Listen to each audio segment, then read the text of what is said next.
রাসূলুল্লাহর বয়স যখন ৮ তখন তিনি চাচার ঘরে আশ্রয় নিছে। কারণ জন্মের আগে বাবা নাই, ৫ বছর বয়সে মা নাই, ৮ বছর বয়সে দাদা নাই। এখন রাসূলের চাচা আবু তালেব, উনি মা, উনি বাবা, উনি দাদা, উনি চাচা, একা সব ভালোবাসা দিছে। রাসূলুল্লাহর বয়স যখন ৫০ তখন আবু তালেব মারা যায়। এই ৪২টা বছর বিশ্ব নবীকে কোলে পিঠে রাখছে, আগলায়া রাখছে। আজকে ইমান সারা মরে যায়। রাসূল কয় কালেমা পড়ে মরো, কিন্তু আবু তালেব কয় নাই কালেমা আমি পড়বো না। নাউযুবিল্লাহ। كان آخر كلامه كلمهم هو على ملة عبد المطلب। আবু তালেবের শেষ কথা ছিল, ভাতিজা তোমার দিন গ্রহণ করলাম না, আমি আমার বাবার ধর্মের উপরে মরে গেলাম। নাউযুবিল্লাহ। ভাতিজা নবী, সেরা নবী, বিশ্ব নবী, ঈমান দিতে চায়, চাচা নেয় না। আর ইথিওপিয়ার কালো বেলাল কালেমা কেন নিল? কাফেররা গলায় রশি লাগায় টানে, বেলাল কালেমা ছাড়ে না। হযরত বেলালের গলায় রশি লাগায় টানছে, আপনারা শুনেন নাই? এগুলো সব মানুষ শুনছে, ফেমাস কথা। বেলাল কি কালেমা ছাড়ছে? রাজি হয়েছে ছাড়তে? কি আশ্চর্য ব্যাপার না? কি আশ্চর্য ব্যাপার! আবু তালেব কালেমা নেয় না, আর বেলাল কালেমা ছাড়ে না। কারণটা কি? আল্লাহর তৌফিক, আল্লাহর তৌফিক। আল্লাহ আবু তালেবকে কালেমার প্রতি ধাবিত করেন নাই, তার মন কালেমার দিকে আকৃষ্ট করে নাই, তাই আবু তালেব কালেমাটা নেয় নাই। আর বেলালের অন্তরে কালেমার এমন মজা আল্লাহ ঢুকাইয়া দিছে, বেলাল জীবন দিতে রাজি, কালেমা ছাড়তে রাজি হয় না। এজন্য আল্লাহর প্রশংসা যদি আমরা বেশি বেশি করি, ইমানের উপরে, আমলের উপরে আমাদেরকে অটল অবিচল থাকার তৌফিক কে দেবেন? হ্যাঁ, এজন্য বেশি বেশি আলহামদুলিল্লাহ বলবেন। রিজিক যাদের কম কম পাইলো আলহামদুলিল্লাহ, কারণ আল্লাহ তো বলছে লাযিদান্নাকুম, যদি তোমরা প্রশংসা করো, কৃতজ্ঞতা জ্ঞাপন করো, আমি নিয়ামত বাড়াইয়া দেব। তা আপনি কম পাইয়া আলহামদুলিল্লাহ একটু বেশি করে কইেন, দেখবেন যে আল্লাহ রিজিকও বাড়াইয়া দেবে। রিজিকের মালিককে, ইন্নাল্লাহা ইয়াবসুতুর রিজকা লিমান ইয়াশাউ ওয়া ইয়াকদির, নাহনু কাসামনা বাইনাহুম মাঈশাতাহুম। কোরআনে আল্লাহ বলেন, আমি রিজিক বন্টন করি, মানুষের মাঝে জীবিকা আমি বন্টন করি। নাহনু কাসামনা, বন্টন আমি আল্লাহ করি। সুবহানাল্লাহ। ইন্নাল্লাহা ইয়াবসুতুর রিজকা লিমান ইয়াশা, ওই বন্টন করার সময় আল্লাহ যার জন্য চায়, আল্লাহ রিজিকের দরজা তার জন্য খুলে দেয়, প্রশস্ত করে দেয়। ওয়া ইয়াকদিরু, আবার আল্লাহ যার জন্য চায় রিজিক কমায়া দেয়। রিজিক কার হাতে? পরিশ্রম করলে যদি মানুষ রিজিক পেত, তাহলে রিকশাওয়ালা, দিন মজুররা সবচেয়ে ধনী লোক হতো। কারণ বড় লোক যারা, তারা কি রিকশাওয়ালার মতো এত পরিশ্রম করে? যে বেটা বিল্ডিং বানায় ওই বেটা আর্কিটেক্ট, ইঞ্জিনিয়ার। আর যে বেটা বিল্ডিং এর ইট শুকরি মাথায় নেয় মিস্ত্রি। পরিশ্রম কি ইঞ্জিনিয়ারে বেশি করে না মিস্ত্রি বেশি করে? বেতন বেশি কার? আমার বন্ধু, গায়ের বল দ্বারা যদি রিজিক হতো, তাহলে বনের কোনো বাঘ, কোনো সিংহ না খাইয়া মরতো না, কারণ তাদের বলের কোনো অভাব নাই। কিন্তু এমনও দেখা যায় না খাইয়া সিংহ চিকনা হয়ে গেছে, শুকাইয়া গেছে, এবং একটা ছোট্ট হরিণ ধরার জন্য 10টা সিংহ একসাথে দৌড় মারে, ঠিক না? ছোট্ট হরিণ এদিকে একবার দৌড় মারে, ওইদিকে একবার দৌড় মারে, আর তার পিছনে 10-12টা এত মোটা মোটা বাঘ দৌড়াইতেছে। রিজিকের অভাব, রিজিকের সন্ধানে কি কষ্ট করতেছে। আমার প্রিয় ভাই, আপনার কম আছে, কম পাইলে আলহামদুলিল্লাহ বলেন। কোরআনের উপরে বিশ্বাস রাখেন, আমার আল্লাহ কখনো অসত্য কথা বলেন না। ومن أصدق من الله قيلا ومن أصدق من الله حديثا আল্লাহ তাআলা বলেন আল্লাহর চেয়ে অধিক সত্য কথা বলার কে আছে, মানে কেউ নাই। এ কোরআনে আল্লাহ যা বলেছেন লা রাইবা ফি, আল্লাহর কথার মাঝে একটু সামান্য সন্দেহ নাই। তো উনি বলতেছেন লা ইন শাকারতুম লাযিদান্নাকুম, তোমরা যদি কৃতজ্ঞ হও, শুকরিয়া করো, আমি আল্লাহ নেয়ামত বাড়াইয়া দেব। তাহলে আপনি যদি আল্লাহর পাওয়া রিজিক একটু খাইয়া একটু পাইয়া বেশি বেশি আলহামদুলিল্লাহ বলেন, রাজ্জাক আপনার রিজিক বাড়ায় দেওয়ার ক্ষমতা আল্লাহর আছে না নাই? এজন্য যে যে হালতে আছেন নিজের হালতে থাইকা আল্লাহ তাআলাকে বেশি বেশি কৃতজ্ঞতা জানাবেন, আলহামদুলিল্লাহ বলবেন। যদিও কৃতজ্ঞ মানুষের সংখ্যা সমাজে বড়ই কম। ইন্নাল ইনসানা লিরাব্বিহি লাকানুদ, আল্লাহ বলেন নিশ্চয় মানুষগুলো তাদের রবের বড় কৃতজ্ঞ। কালিলাম মিন ইবাদিয়াশ শাকুর, আরেকাত আল্লাহ বলেন আমার কৃতজ্ঞ বান্দার সংখ্যা বড় নগণ্য। ইন্নাল ইনসানা লাযালুমুন কাফফার, ইন্নাল ইনসানা নিশ্চয় মানুষেরা লাযালুমুন বড় জালেম, কাফফার তারা বড় কৃতজ্ঞ। আল্লাহ কি মানুষের বদনাম করে না বাস্তব কথা বলে? মাশাআল্লাহ, কথা বলুন একটু দেখি। আল্লাহ কি আমরার বদনাম করে নাকি আমাদের চরিত্র যেটা সেটাই করে? আসলেই কইছে। আসলেও দেখবেন গরিব মানুষের আল্লাহর প্রতি অভিযোগ বেশি। তারা মাঝে মাঝেই আল্লাহরে কয়, আল্লাহ হেরে এত দিলেন আমারে দিলেন না। এত বড় বিশাল বিল্ডিং, অনেক তলা, 2 তলা 3 তলা 5 তলা, ওরে বাবা রে। আর মনে মনে কয় আমার থাকার একটা কুড়ে ঘরই নাই। কেউ ফাজারও জিপ চালায়া যায়, তা দেখে সাইকেল যে চালায় সে অভিযোগ করে, মনে মনে কয় বেটা দেখো গাড়ির দাম 1 কোটি টাকা আর আমার সাইকেলটা 1250 টাকা, বাংলা সুরা। এটা বেচতে গেলে কিনতো না কেউ, কেউ মাইপা ওজন করে বেচালাও, রেস্কেরাফ। আমার আল্লাহ কত কম দিল। এই জন্য গরিব মানুষের আনাশো করি বেশি করে, আর সমাজে গরিব মানুষের সংখ্যাই তো বেশি। কারণ বাংলাদেশও যদি ধনী এবং গরিব আলাদা করেন তাহলে গরিব হবে 90%, ধনী হবে মাত্র 10%। আর যেহেতু অধিকাংশ মানুষ অকৃতজ্ঞ, তাহলে বোঝা গেল গরিবের ভিতরে অকৃতজ্ঞর সংখ্যাও বেশি। অভিযোগ এটা নাই, ওটা নাই, ওটা নাই। এবার আপনাকে আমি বলি শুনুন, আপনার কি নাই? তো বাড়ি নাই, কি নাই? খানা নাই, কি নাই? কাফন নাই, পুরান কাপড় পরি, শুটকি তরকারি দিয়ে ভাত খাই, পরে রিক্সা ভাড়া চালাই, অন্যের বাড়িতে ভাড়া থাকি। তো হুজুর বলেন আমনে কোন আমার আছে ডাকি? তো আলহামদুলিল্লাহ কিল্লে কইতাম, আল্লাহ দিছে ডাকি। মানে সে আলহামদুলিল্লাহ কোয়ার কোনো কারণ মারণ খুঁজে পায় না। এবার আমি তোমাকে বলি দোস্ত, রিক্সাওয়ালা ঠেলাওয়ালা দিন নজর ভালো আছে? ভালো আছে, আলহামদুলিল্লাহ। বসেন।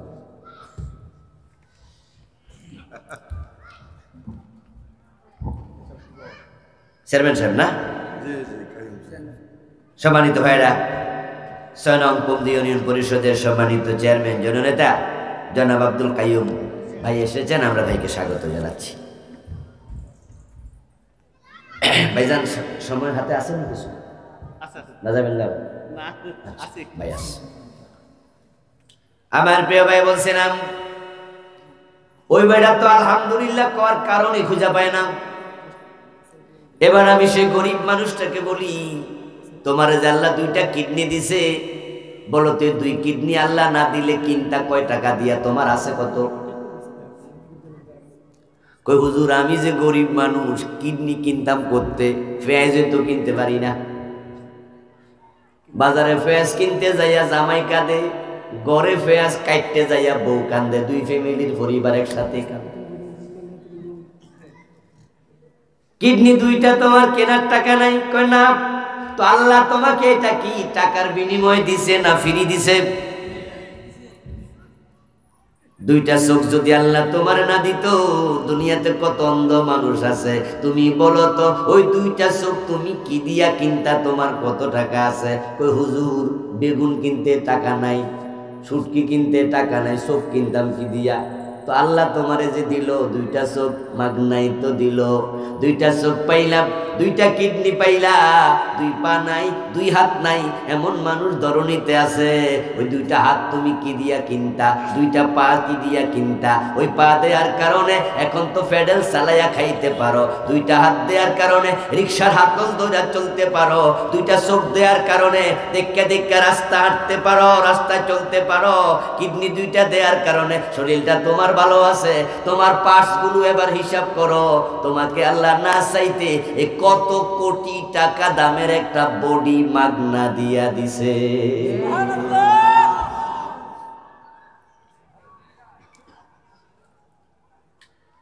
ও দোস্ত, তুমি তো সারা জীবন আলহামদুলিল্লাহ কইল, নেয়ামতের শুকরিয়া আদায় হবে।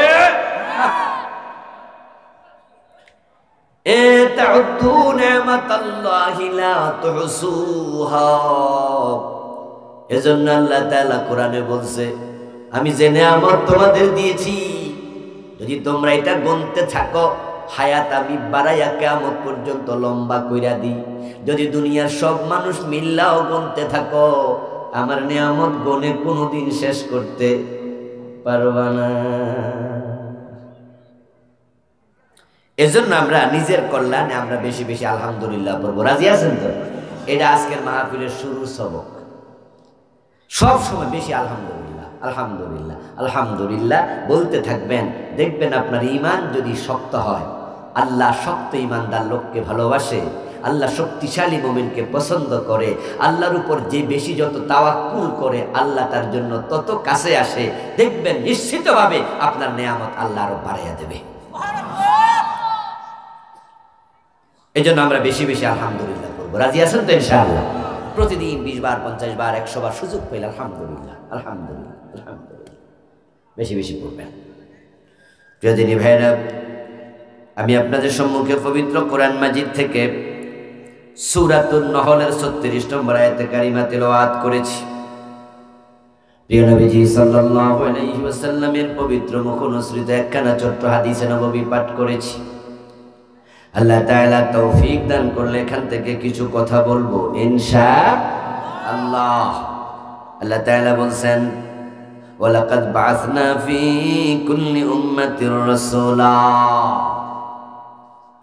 আমি পৃথিবীতে যত উম্মত আছে, জাতি আছে, কওম আছে, গোষ্ঠী আছে, আমি সব কওমের কাছে, উম্মতের কাছে নবী পাঠাইছি।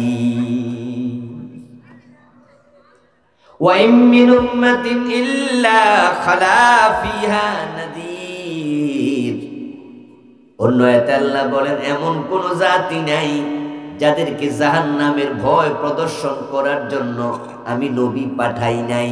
লিকুল্লি কওমিন হাদ, প্রত্যেক জাতির জন্য জান্নাতের পথ দেখানোর জন্য, হেদায়াতের পথ দেখানোর জন্য আমি হাদি পাঠাইছি। আল্লাহ তাআলা বলছেন, আমি সব জাতির কাছে নবী পাঠাইছি।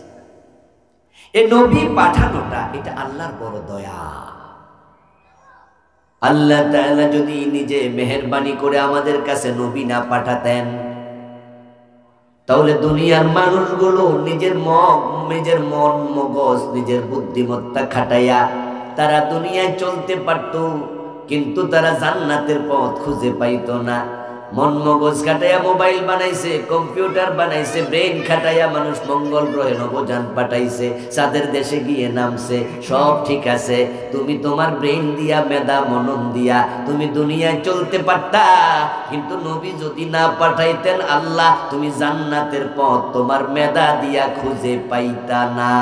কারণ জান্নাত যেখানে সেটা তো দেখাই যায় না, তো যে জায়গা দেখা যায় না ওই জায়গার পথ দেখবেন কেমনে? তাই আল্লাহ ওহির মাধ্যমে নবীকে জান্নাতের পথ দেখাইছে, নবী ওহি দ্বারা আমাদেরকে শিখাইছে।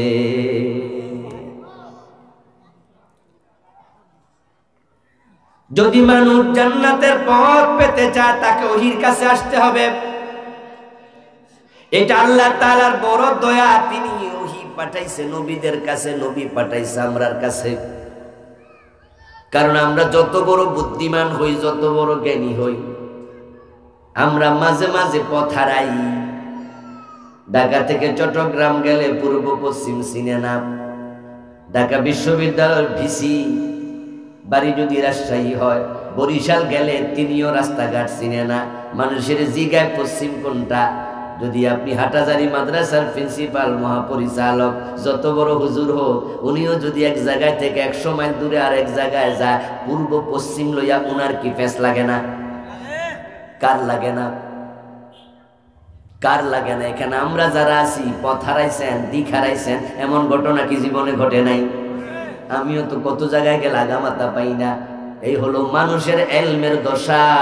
যে মানুষ পূর্ব পশ্চিম চিনে না, নিজের বুদ্ধি দিয়া জান্নাতের পথ চিনত কেমনে? নিশ্চয় তারা প্যাঁচ লাগাইয়া দিত। মাঝে মাঝে এমন হয়েছে, গাড়িতে আমরা যাত্রী 4 জন, আমার গাড়িতেই আমরা 4 জন কোথাও গেছি, নামাজ পড়ার জন্য কোথাও নামলাম, নামাজটা পড়ে ফেলি, মসজিদে গিয়া ঢুকি, ঢুকার পরে দেখি যে মসজিদের মেহরাবটা তো দক্ষিণ দিকে ফিরানো। তো এখন এবার আমি মজা করে বলি, কিরে এটা যে দক্ষিণ দিক, আর একজন কয় না হুজুর এটা পূর্ব। কি কও? লগের জন কয় না হুজুর এটা দক্ষিণ না উত্তর। ড্রাইভার সাহেব কয় না হুজুর আমি ঠিক আছি, এটা আমার কাছে পশ্চিমে মনে হয়। মানুষ 4 জন, চিন্তা 4 রকম। যদি আমাদেরকে আল্লাহ তাআলা এরকম জান্নাতের পথ খুঁজে পাওয়ার অধিকার দিত যে নিজের মতো খোঁজো, তাহলে মানুষ যেমন হাজার হাজার মত হইতো হাজার হাজার, এক একজন জান্নাতের পথ এক এক দিকে দেখেন। আল্লাহর বড় দয়া, তিনি নবী পাঠাইছেন। এই জন্য আমরা যারা জান্নাতের পথ খুঁজতে চাই, জান্নাতের পথ খুঁজে পেতে চাই, আমরা আপনাদের কাছে নবীর রেখে যাওয়া কোরআন, নবীর রেখে যাওয়া হাদিসের মাধ্যমে জান্নাতের পথ দেখাই। যদি আমার কোনো কথা কোরআন হাদিসের সাথে না মিলে, আমার কথার মূল্য আপনার কাছে 1 আনাও নাই। বিদায় হজের দিন রাসূলুল্লাহর সামনে সাহাবী উপস্থিত ছিল 1,14,000-এর মতো। প্রিয় নবীজি যখন বক্তৃতা দিলেন, বিদায় হজের ভাষণ যেটাকে বলে, আল্লাহর হাবিব আলোচনার এক ফাঁকে বললেন, তারাকতু ফিকুম আমরাইন লান তাদিল্লু মা তামাসসাকতুম বিহিমা কিতাবাল্লাহ ওয়া সুন্নতি। ও আমার সাহাবারা, আমি তোমাদেরকে রেখে দুনিয়া থেকে চলে যাব, হতে পারে এই মাঠে, এই জায়গায়, এই পৃথিবীতে তোমাদের সাথে আর দ্বিতীয়বার সাক্ষাৎ নাও হতে পারে। আল্লাহর হাবিব তার বিয়োগান্তের খবর দিলেন। খবর দেওয়ার সাথে সাথে এবার বললেন, আমি চলে যাব, তবে তোমাদের কাছে আমি 2টি জিনিস রেখে যাব। ওই 2টাকে যদি তোমরা আঁকড়াইয়া ধরতে পারো, লান তাদিল্লু, তোমরা কোনোদিন জান্নাতের পথ হারা হবে না, বিচ্যুত হবে না, পথ ভুলবে না। ওই পথ তোমরা পেয়ে যাবে যদি 2টি জিনিসকে আঁকড়াইয়া ধরতে পারো। ওই 2টা বস্তু তোমাদেরকে জান্নাতের পথ যুগ যুগ ধরে দেখাতে থাকবে। 1 নাম্বার কিতাব আল্লাহ, আল্লাহর কোরআন। 2য় সুন্নতি, আমার সুন্নাহ হাদিস। এই 2টা যে মানবে সে জান্নাতের পথ খুঁজে পাবে। আজকের মাহফিল আপনারা যারা এসেছেন আলোচনা শোনার জন্য, উদ্দেশ্য একটাই, আলেম ওলামাদের মুখ থেকে কিছু কথা শুনবো, হতে পারে জান্নাতের পথে আমি আরো 1 কদম এগিয়ে যাব। যারা আজকে এসে মাটিতে বসে গেছেন, নিরহংকার মানুষ, এখানে টাইটেল পাস, দাওরা pass, MA pass, BA pass লোকজন এই মাটিতে আছে, বসে আছে।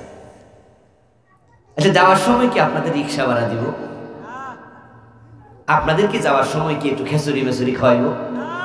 তা আপনি কেন আসছেন এখানে রিক্সা ভাড়া দিয়া নিজে খরচ কইরা?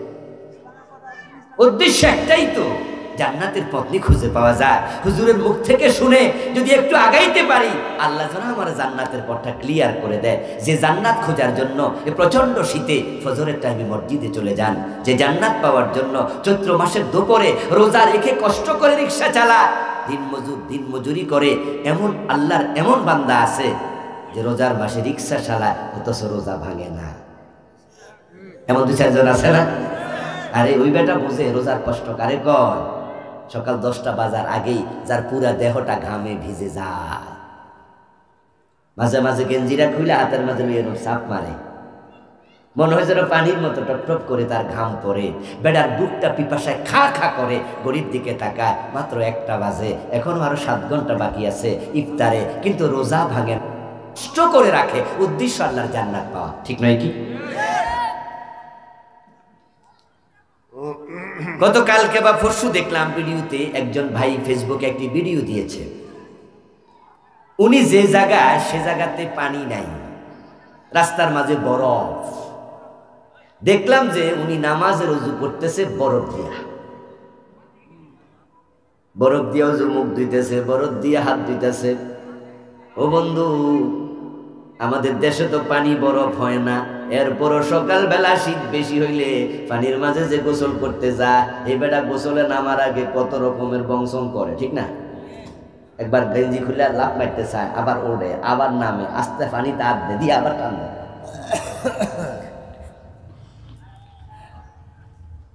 আমার প্রিয় ভাই, এই যদি বাংলাদেশের পানি হয় আর বরফের অবস্থা কি? ওই আল্লাহর বান্দা বরফ দিয়া ওযু করো, নামাজ পড়ে। যদি বাংলাদেশে এমন হতো আমাদের পানিগুলো বরফ, আমরাও কি নামাজ ছেড়ে দিতাম? উদ্দেশ্য আল্লাহর জান্নাত পাওয়া। আল্লাহর জান্নাত পাওয়ার পর থেকে মুমিনকে কেউ সরাতে পারে না। মুমিনের জীবনের লক্ষ্যই তো জান্নাত। এটা যে যেমনে বুঝেছে তার কাছে তার গুরুত্ব ততটুকু। আমি বিশ্বাস করি আজকের মাহফিলে আমরা যারা আছি, আখিরাতের ব্যাপারে আমরা দারুণ কনসাস।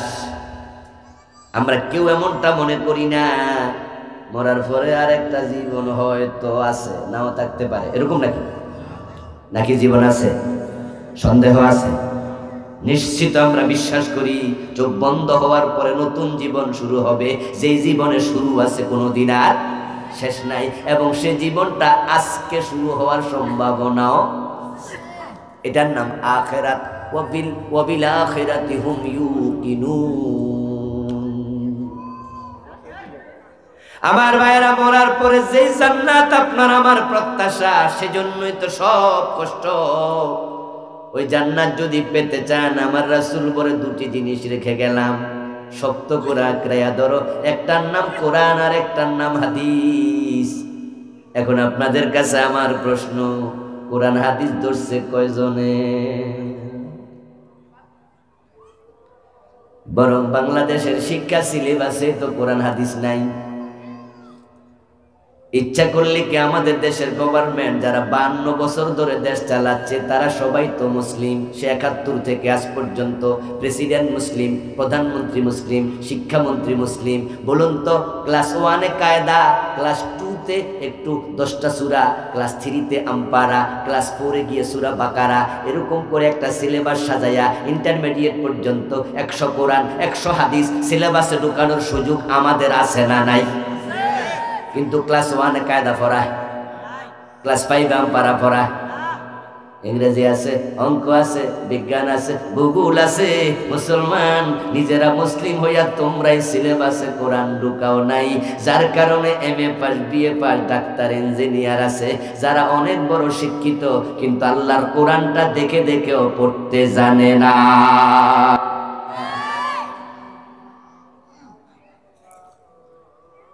কি পরিমাণ বই পড়ছে বেটা! যে ব্যক্তি ব্যারিস্টার হয়েছে, কেমনে ইংরেজি কয় দেখবেন। ব্যারিস্টাররা যখন হাইকোর্টে মামলার আর্গুমেন্ট করে শোনায়, বাংলা একটা কথাও কয় না, কিভাবে ইংরেজি কইতাছে, অথচ বেটা তো বাংলা মায়ের সন্তান, ইংরেজি কেমনে জানে? ওই শিখছে। কি পরিমাণ বই পড়া ব্যারিস্টার হইছে, ডাক্তার হইছে, ইঞ্জিনিয়ার হইছে, ক্লাস 1 থেকে তার সর্বশেষ লেভেল পর্যন্ত শিক্ষা, সবগুলো বই যদি এক জায়গায় জড়ো করে তার মাথা পার হয়ে যাবে। এত বই পড়েছে, কিন্তু এই ছোট্ট কোরআনটাই দেখে দেখে পড়তে পারে না। কপাল পোড়া, কারণ এই কোরআন তার সিলেবাসের মাঝে নেই।